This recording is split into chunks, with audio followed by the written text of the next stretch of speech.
guys, remember we told you we're going to have one of our top picks here at SEMA, and I'm going to tell you this is definitely one of my favorite for a lot of reasons. First of all, it's one of the baddest cars here, but also I was part of helping Chris get this car over here, and Chris is a personal friend, and we appreciate him. And Chris, we want you to tell us about this car. Oh, thank you. Yeah, you brought a whole new element to Vicious. We were able to scrub some weight, do some artistic features on the car, and I'm super proud that we've partnered together, and what a blessing that you've helped sponsor. It was a lot of fun. Fiber bits on it. Oh yeah, this was a lot of fun, and yeah, what we were able to do on this car is we're involved in a very small part. So I want to give credit to Jason at Timeless, because he did, I don't know how many hours on this car. I can't even imagine. But, you know, we did such a small part, but we're still very proud of it. We're able to reproduce the hood that they designed out of carbon fiber, and we were able to do the trunk lid. And we also did a spoiler for the car that we haven't put on yet, right? Right. We did a spoiler. Everything was metal before. We weighed out the hood. It was approximately 145 pounds, and now the new carbon fiber hood, we're talking about 18 pounds. So we reduced, you know, let's just call it 20 pounds from 140. We've reduced 125 pounds at weight, at least probably closer to 130. So guys, imagine taking 120 pounds, 125 pounds off the front of the vehicle. I mean, that's pretty incredible. Remarkable. It is. It's remarkable. And I'll point out, because you pointed out to me, that this layup is one of the more complicated carbon fiber layups that the shop was challenged with. Absolutely. Absolutely. This was challenging. You can look at all the details, and if you know anything about molding, you know when you have reverse angles, it's hard to pull it out of the mold. And this one was a challenge, but we did it. We did a two-part. We did an inner and an outer, so we can leave it exposed on the inside so people can see the quality, and of course it's painted on the outside. Right. And you know, this hood went through, like, in metal, it went through renovation 3 times.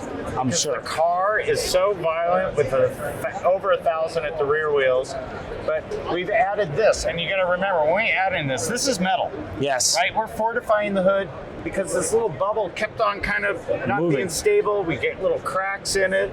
So we fortified it here. There were other structural things that he had added, and it was a heavy metal hood. And it's beautiful. First of all, it looks great, but it definitely won't have this problem with carbon. It's never going to move. Right. It's going to be great. And guys, I don't know if you missed this, over 1,000 horsepower at the rear wheels. I mean, we just passed that really quick. So, Chris. And that number's at 70% throttle on the dyno. Exactly. There's so a lot more room. Tell them a little bit what you guys did here.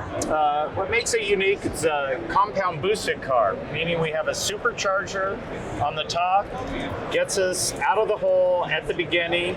We start building up RPM, then the twin turbos buried into each fender start taking over the next level of acceleration, and it's completely linear. There's no breakage. We can go up to 7,100 RPM. The Coyote is a 5.1. We dart and sleeved it. We have voodoo cams, all manly rods and pistons. I mean, it's a stout. We kept with a standard Coyote forged crank. It's not flat plane. Okay. Ford Performance said we would shake the motor to death if we had a flat crank in there.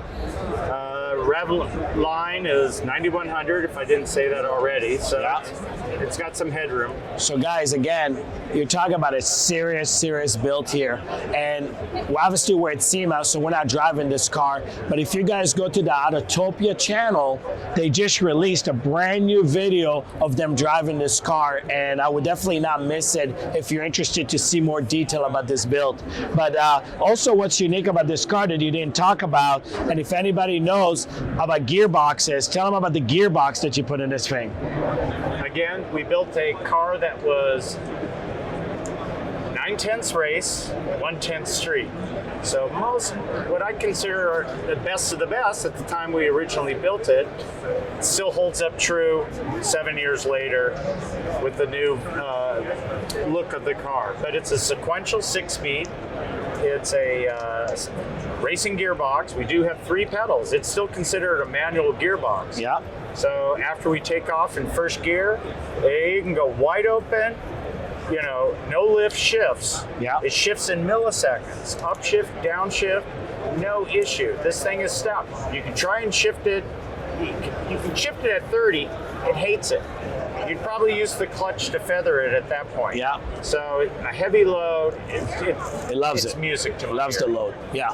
So yeah, we'll show you. So again, he's got pedals on the steering wheel. He takes off with the clutch, but once he's done it first, he's hitting it, bam, bam, bam, bam, and then downshifts. Hands And this never thing leave the sounds steering sick. wheel. Yeah. Right. And it sounds sick. Watch the video of this car driving. This sequential gearboxes make a unique sound. They got straight cut gears. They're heavy duty, and they're fun to drive. Let's walk around. Let's look at the trunk and other things on it. By the way, I love the flares that they did on this car. You know, and a few things just to point out. Look how they're cooling. Look at all the intakes on top of the fenders. There's just so much detail. We'll get into B-roll and show you. And one thing, because you work Yeah. in metal, I don't think I've shown you this. Number one, we opened up the shark skills. Yeah. You don't ever really see that. I saw one guy open up two of them for some reason, but not the other side. Beautiful. These donut holes right here is actually brake cooling. Love it. We go through reservoirs. We built it with a hole in there so we could put our piping through a reservoir. There's reservoirs on both sides. Beautiful. And then it snakes around and drops on the carbon ceramic. A cool thing about the metal, go ahead, you can touch the car like this. I know. It floats. It's a wing. Beautiful. Yeah. It's a downforce Downforce. wing. Check the bumper out. It's a Yeah, guys. downforce wing. It's Beautiful. not open. There's no cavity behind this. Beautiful. And we have a third wing. So it's all about downforce. It's all about getting air into the car, Getting it out. through the heat extractor hood. Oh yeah. You had this car at some speeds and tested it, Chris? We shook it down on Willow Springs. Okay. We did shock, valve, All the adjustments. adjustments on a big course on at the Camarillo Airport. We set nice. up a coned road course in there. We'll probably get it up to 100 easily in there, you know, Okay. to do the shock. I never even knew there was shock tuning. Shock tuning is an art by itself. Trust me, now I know. I paid the Definitely. bill. Yes, I'm sure you did. So what? So on the straightaway at Willow, did you run big Willow? Streets. Straights. Okay. What did you guys get on the straightaways? Do you remember? I don't. We're just facing forward, and you know, I should probably Hanging out. carry my handheld GPS that records top speeds, and I know. we will. I bet it'll do really well. But it was for Shakedown. One time we lost like a fan belt. Okay. The Serpentine belt. It just went on us. Didn't have any cooling. It got up to about 265 before we rolled it in. And yeah, car was done for the day. Yeah. Jason, my builder, shimmed out some new pulleys and made sure Got him all that. everything was aligned up and haven't had an issue. So, Amazing. Yeah, Jason does a good job, so that's really great. And what's nice about this new motors, guys, it's not like the old school push rod motors. This modular motors can handle a lot more temperature, so that probably saved you on losing a motor or anything like that. because stock, this car's running with all the intercoolers on it. This car runs about 175. I love it. Even in bumper to bumper going through on Hollywood Boulevard, cutting over to the freeway, it was 198. I love it. Very hot day. That's the way you want to build a car. So definitely. around the back. Yeah. Flash glass. And this time we did it floating. We didn't do the cocking all the ways Yeah. up. So it gives it just a little subtle. Very cool. Probably people won't pick it up. How cool are these door handles, guys? The thumb latch. Yeah, everybody loves, to do the can't dig it. They do the shaved handles with the little remote. This is super, super cool. Can we use it? Absolutely. Look at, so, guys, let me do this again. So easy, it works. And really, it's kind of a race car item from the 60s. Which car had this in the 60s? Teach me something on that. I'm not sure which car, But it was done that way? some cars were equipped with that. Beautiful. As long as emergency crew can get into the car, It was which legal. is really Yeah. the object. but I thought it was a cool vintage touch. And then you went with Motec on this, right? Is that what you're controlling? Motec operating system on the car. Amazing. Sensors everywhere. Individual EGTs on each header tube. It's On each header tube. oh yeah. Wow, so you're watching, it's like an airplane. So really, like when we fly, that's what we're watching, right? On the piston engine, you're watching exhaust temperature on each cylinder just to make sure nothing is going out And of that's specs. how my Motec tuner is dialing in. I mean, the OG. And plus, if he's at a race in Europe, Yeah. because he's an Acura race team. Oh, okay. He can log in. He could log in 10,000 miles away. I love it. We could make tweaks or changes if needed. Amazing. Amazing Yeah, technology, really amazing. And did you guys ever weigh this car before and after? 3250 dry. Very nice. That's great, And guys, now, for a build and, like this. and now we can subtract from that, Yes. Wow. right? It'd be nice if So we if could we get lost it down. 200, we're around 3,000, and with that power to weight ratio, Amazing. it's better than a LaFerrari. Yeah, amazing. Incredible. Yeah, if you guys think about it, per pound horsepower, pretty incredible. Are you able to hook up? More of a roll-in, right? It takes Yeah. a little bit of clutch manipulation. Now I don't like to ease out on it, it's kind of tough on a clutch. Yeah. But if I drop it and take off, I can make them spin, but I kind of prefer the Roll in the power, of course. You Of know. course. But here you can see the exquisite trunk you did and how you laid it Amazing. up. You gave me the little V Yeah. in the middle. Yeah. Not too many people may pick up on it, but here's the V for vicious. Yeah, so you guys seen a lot of our carbon work, a lot. We like to do the V cuts on it. We did it, we do it on a lot of stuff, but we definitely wanted to do it for Chris. Super clean trunk, super light. I don't remember what this trunk weighed, but it was 5 super, pounds, yeah, it was maybe. super light. And you guys can see it's got a fuel cell, it's got some of his controllers here, it's got air compressor with a little tank, and it's dry sump for the motor. So it's all dry sump. It's dry sump, yeah. Okay, I didn't know you did a dry sump on the Coyote. That's news to me on this car. It's a That's race amazing. car. Yeah. No, it's the way it should be. Yeah, amazing. 11 quarts of oil circulates through that system. And we have coolers under each. I have a cooler on the left and the right with a fan on the top. Buried underneath the Amazing. car. Amazing. One is for oil cooling, the other one is for transmission and brake. So guys, we always talk about this big dollar builds, and a lot of them, and Chris and I talk about it all the time, how some of those cars are built and you can't drive them. So isn't it nice to see that they thought about everything? Cooler, the car runs cool, it's programmed correctly with the right electronics. You can actually drive this car. Not only this car looks like a supercar, you can actually drive it. So I'm sure that was a big goal for you, because you don't want to Absolutely. spend that kind of money and trailer it I'm not everywhere. going to spend this kind of money for a trailer queen. Come on. I love to hear that. You guys know that that's the way we build cars. We want to drive them. We built a muscle car. You want Exactly. to feel that. Exactly. You want to get that sense of exhilaration from the... Yeah. And I know you always partner up with the C-Tex guys, We right? have partnered up with C-Tech. Forever, right now? They keep us charged and ready Yeah. to go. Yeah, that looks I've good. known C-Tech for 5 years. Finally, they were kind of hoping that maybe the timing would work out and the car was finished and that they could host it here at SEMA. Beautiful.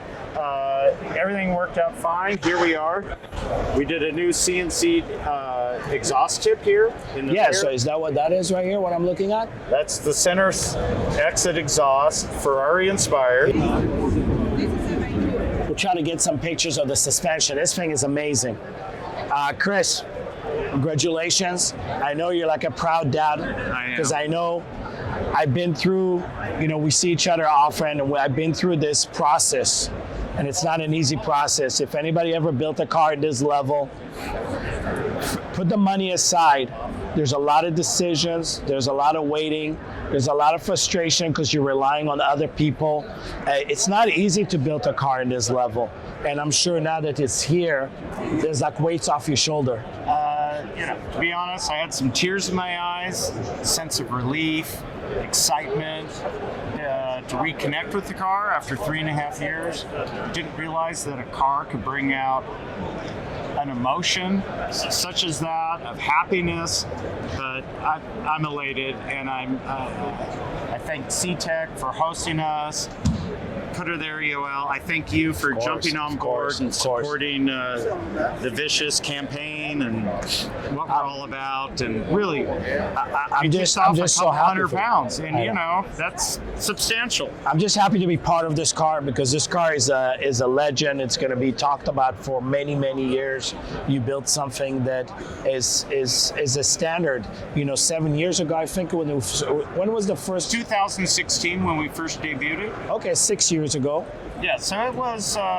So you've been working on this car at least for 10 years since the project started, or less. I mean, we started at the beginning of 2016. We have 10,000 hours in 9 months. I forgot about that. Amazing. So for a shop to be involved, Jason had 18, I believe, craftsmen at his shop at that time. There were weeks when everyone is doing something on the car. Something's on the fab table. Someone's working on the bodywork. Someone's cutting the bumpers down. They were probably putting in 45 to 55 hours a week per person. That's what it takes. There's 2,000 hours for a full-time job in 12 months. You're talking 10,000 hours in 9 months.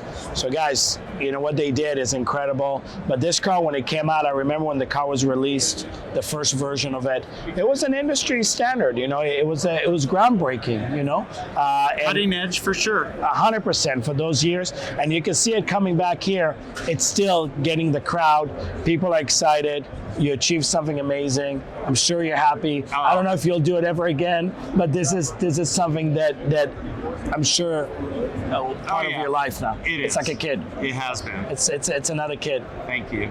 Yeah. So hey, very proud of you. Appreciate the time. Yeah, I'm so happy for you guys, and it looks amazing. And we'll have to do something together, right? You know, we'll pull out Eleanor and get some Mustangs together. And yeah, we'll have fun. We've done a couple shows together in the past. Absolutely. At LMU, supporting the colleges. Remember? Both our daughters graduated. That's right. That's right. It's fun to watch them blossom and go to their. So we've done some, so we need to do it again. Absolutely. All right, Chris. Thank you. Appreciate it. Thanks, guys.